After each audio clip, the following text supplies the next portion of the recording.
Hello students, welcome back to my channel. आज का topic है हमारा मैथमेटिकल इंडक्शन। तो मैथमेटिकल इंडक्शन क्या होता है, कैसे इसको यूज करते हैं, वो सारा इसमें डिस्कस करेंगे और प्रॉब्लम भी सॉल्व करके देखेंगे। देखिए, मैथमेटिक्स में दो ब्रांचेज हैं जो यूज होती हैं लॉजिकल रीजनिंग की। रीजनिंग का ही सब्जेक्ट है भाई, रीजन प्रोवाइड करते हैं हम हर चीज के लिए मैथमेटिक्स में। सो लॉजिकल रीजनिंग की दो अप्रोच हैं, एक तो है डिडक्टिव रीजनिंग और एक है इंडक्टिव रीजनिंग। सो देखिए, डिडक्टिव रीजनिंग क्या होती है। डिडक्टिव रीजनिंग ये मैं इसलिए बता रहा हूं ताकि आप कॉन्फिडेंट हो कि जो आप कर रहे हैं वो एक्चुअली है क्या। सिर्फ फॉर्मूला बता देने से या प्रॉब्लम सोल्व करने से मैथमेटिक्स नहीं आ जाएगी, आप कहीं ना कहीं फंस जाओगे। सो डिडक्टिव रीजनिंग है क्या एक्चुअली। देखिए, मेरा नाम विनय है और विनय इज अ ह्यूमन बीइंग, ठीक है। सेकंड स्टेटमेंट गिवन है, ऑल ह्यूमंस आर मॉर्टल। ठीक है भाई, अमर नहीं है, सभी को एक ना एक दिन जाना है। सो अब मैं क्या कह सकता हूं, कंक्लूजन क्या फाइंड आउट कर सकता हूं इससे कि विनय इज मॉर्टल। ठीक है। सो एक जर्नल केस लिया मैंने और उसको यूज किया एक पर्टिकुलर कंक्लूजन पे पहुंचने के लिए। उस जर्नल केस को मैंने अप्लाई कर दिया किस पे, इस पर्टिकुलर पर्सन पे जिसका नाम विनय है। ठीक है। So all humans are mortal, so Vinay is also a mortal because Vinay is also a human being. ठीक है। सो ये है डिडक्टिव रीजनिंग कि आप जर्नल केस को पर्टिकुलर तक लेके जा रहे हो। Got it. ये डिडक्टिव रीजनिंग हो गया। दूसरा इंडक्टिव, जो इसका बिल्कुल अपोजिट है। बिल्कुल अपोजिट होने से मतलब हम क्या कर रहे थे, डिडक्टिव में जर्नल से पर्टिकुलर की तरफ आ रहे थे, तो बिल्कुल उसका अपोजिट क्या हो जाएगा, पर्टिकुलर से जर्नल कंक्लूजन की तरफ। यानी हम पर्टिकुलर केसेस को स्टडी करेंगे और एक जनरल कंक्लूजन निकालेंगे। ठीक है, गॉट इट। चलिए इसका एक एग्जांपल देता हूं इंडक्टिव का भी, जैसे डिडक्टिव का दिया है वैसे ही इंडक्टिव का भी। देखिए, मेरे पास कुछ टाइल्स हैं, कुछ टाइल्स रख रखी हैं मैंने, एक के बाद एक, एक के बाद एक, एक के बाद एक, इस तरीके से।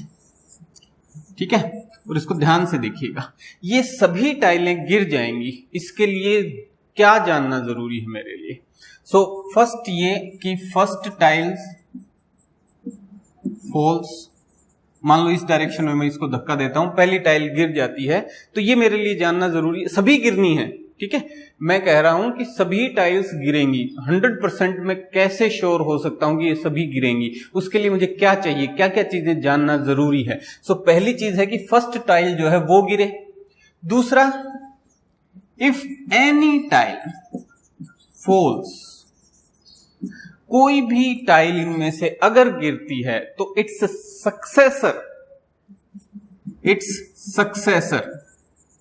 मतलब उससे आगे वाली भी क्या है, गिरेगी, मस्ट फॉल। ठीक है। If any tile falls its successor must fall, वो भी गिरनी चाहिए। ये दोनों चीजें अगर मुझे पता है तो मैं गारंटी के साथ कह सकता हूं, 100% ये बात कह सकता हूं कि ये सारी टाइलें गिर जाएंगी। कैसे एप्लीकेबल होगा, देखिए। सपोज फर्स्ट टाइल को मैंने इधर धक्का दिया, ये गिर गई, नेचुरल बात है, दिखती बात है, होगा ऐसा। ठीक है, फर्स्ट टाइल फॉल्स, पहली गिर गई। अब दूसरी कंडीशन देखिए कि एनी टाइल फॉल्स, कोई भी टाइल गिरती है तो वो अपने आगे वाली को गिराएगी। तो अगर फर्स्ट गिरी है तो उसने सेकंड को गिरा दिया। अब क्योंकि सेकंड भी गिर गई है, देखिए, if first tile falls its successor must fall. If any tile falls its successor must fall. तो अगर फर्स्ट गिर गई है तो सेकंड गिरेगी, वो उसकी सक्सेसर हो गई।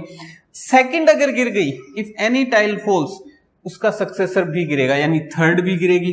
अगर थर्ड गिर गई तो फोर्थ भी गिरेगी, और फोर्थ गिर गई तो फिफ्थ भी गिरेगी। They all will fall down.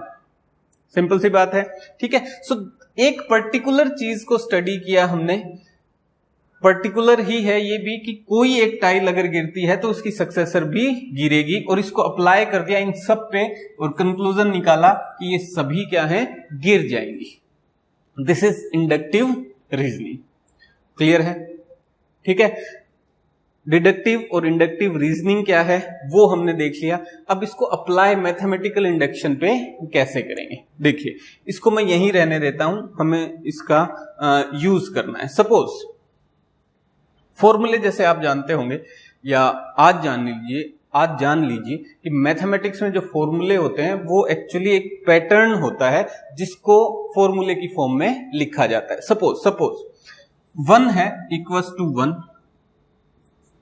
1 plus 2 equals to 3, ठीक है।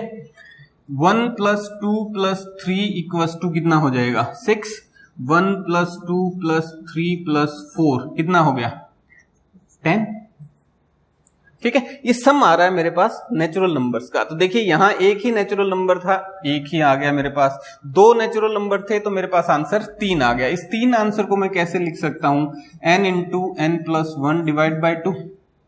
n क्या है, नंबर ऑफ नेचुरल नंबर्स कितने हैं, सो 2 हैं तो यहां 2 आ जाएगा, इंटू n प्लस 1 यानी 3 डिवाइड बाई 2, 2 से कैंसिल, सम आ गया मेरे पास 3, है ना। ठीक है जी, 1 प्लस 2 प्लस 3, इसको भी मैं n प्लस 1 बाई 2 की फॉर्म में लिख सकता हूं। कैसे, देखिए नंबर ऑफ नेचुरल नंबर्स कितने हैं, कितने नेचुरल नंबर्स हैं यहाँ 3, तो n की वैल्यू हो गई 3, n प्लस 1 यानी 4 और divide by 2, 12 divide by 2, answer आ गया 6। इनका सम भी कितना है 6, ठीक है। आगे देखिए 1 प्लस 2 प्लस 3 प्लस 4, आंसर 10 है आपका। नेचुरल नंबर्स कितने हैं, ये 4 हैं, 4 को मल्टीप्लाई n प्लस 1 यानी 5 से करूं, डिवाइड बाय 2, ये भी कितना आएगा 10 आएगा, ठीक है। यानी एक फॉर्मूला अब मैं इस पैटर्न को देख के बना सकता हूं, क्या, if I have n natural numbers 1 plus 2 plus 3 plus 4 up to n, तो इन सब का सम कितना होगा n into n plus 1 divide by 2, ये सम होगा इन सब का, इन सब नेचुरल नंबर्स का ये सम होगा। गॉट इट, ठीक है जी। क्या जरूरी है कि यही इनका सम होगा, got my point.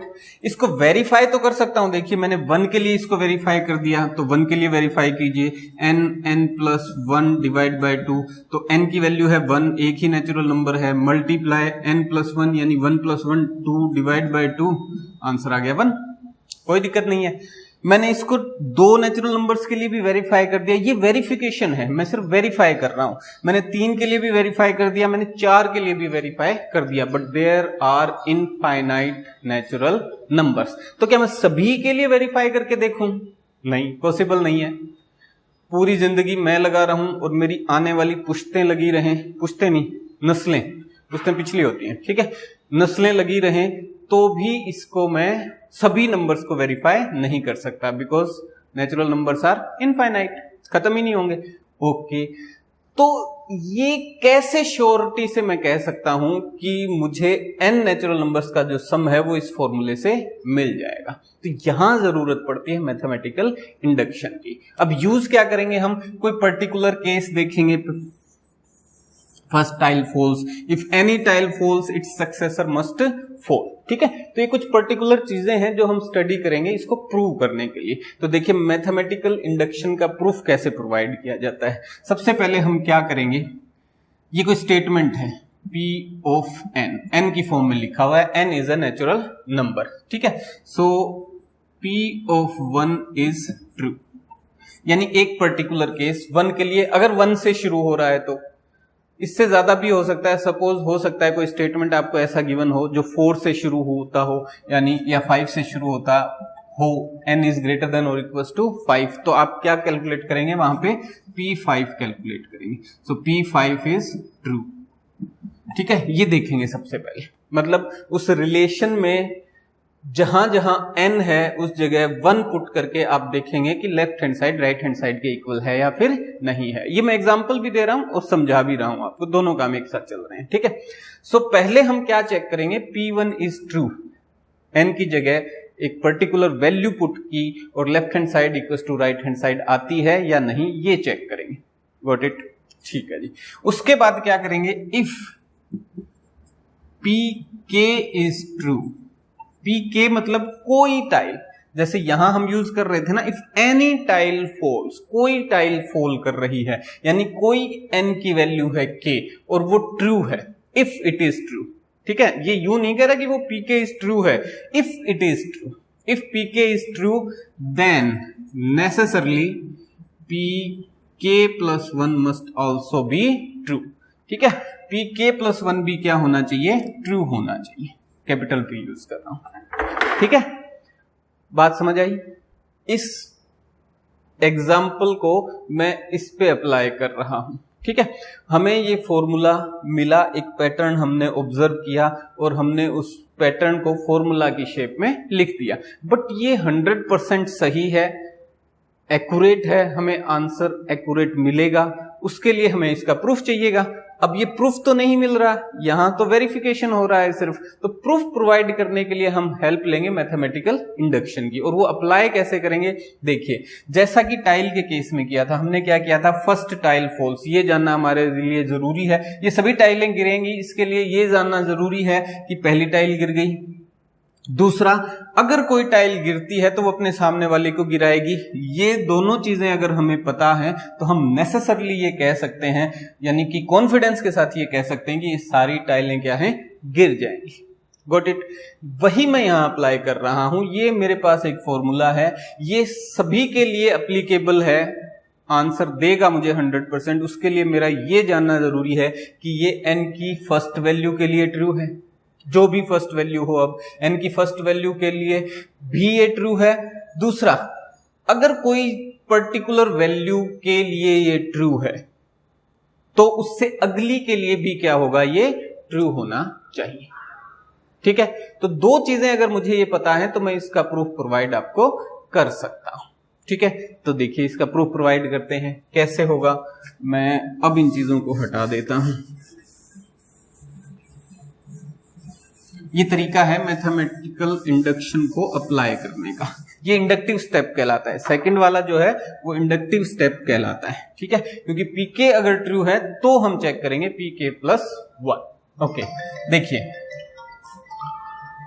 p1 is true, तो मैं n की जगह 1 रख के देखता हूं, तो इस रिलेशन में n की जगह 1, यानी कि मुझे सिर्फ 1 2 प्लस 3 n वैल्यूज चाहिए, मुझे सिर्फ 1 ही चाहिए, तो 1 आएगा, ठीक है, और उस फॉर्मूले में रख के देखते हैं तो 1 इंटू 1 प्लस 1 2 डिवाइड बाय 2, तो ये भी क्या आएगा 1, तो ये लेफ्ट हैंड साइड और ये राइट हैंड साइड, ये भी क्या है 1 है, ठीक है जी, this formula is valid for the value n equals to 1, n equals to 1 के लिए ये वैलिड है। अब मैं चेक करूंगा कि if pk is true, pk is true यानी मैं मान रहा हूं, सो pk इज ट्रू का मतलब क्या हुआ कि 1 plus 2 plus 3 plus up to k, इनका सम, और वो किसके बराबर है, k प्लस 1 डिवाइड बाय 2, इसके बराबर है। गॉट इट, ये मैंने कंसिडर किया है, तो अब मैं चेक करूंगा कि pk प्लस 1 भी जो है वो वैलिड है या फिर नहीं है, यानी pk प्लस 1 क्या मिलना चाहिए मुझे, 1 plus 2 plus 3 plus 4 up to k, और उससे एक अगला k प्लस 1 इक्वल्स टू, अब k की जगह मुझे क्या रखना है, k प्लस 1, यानी k प्लस 1, k प्लस 1 की जगह k प्लस 1 तो ये हो जाएगा k प्लस 2 डिवाइड बाय 2, ठीक है, गॉट इट, यानी राइट हैंड साइड मुझे ये रिलेशन मिलना चाहिए, लेफ्ट हैंड साइड ये है,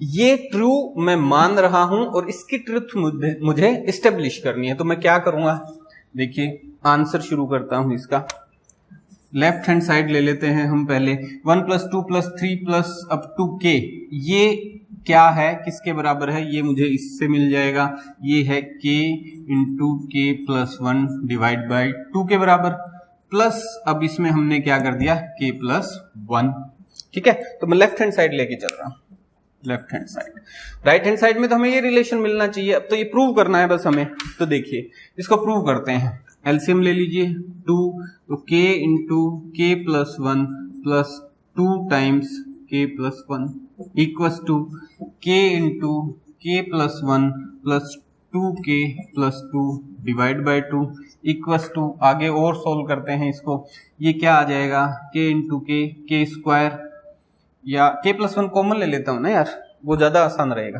ठीक है, तो यहां भी मैं क्या करता हूं, इसको मल्टीप्लाई ना करके क्या कर देता हूं 2 × k+1।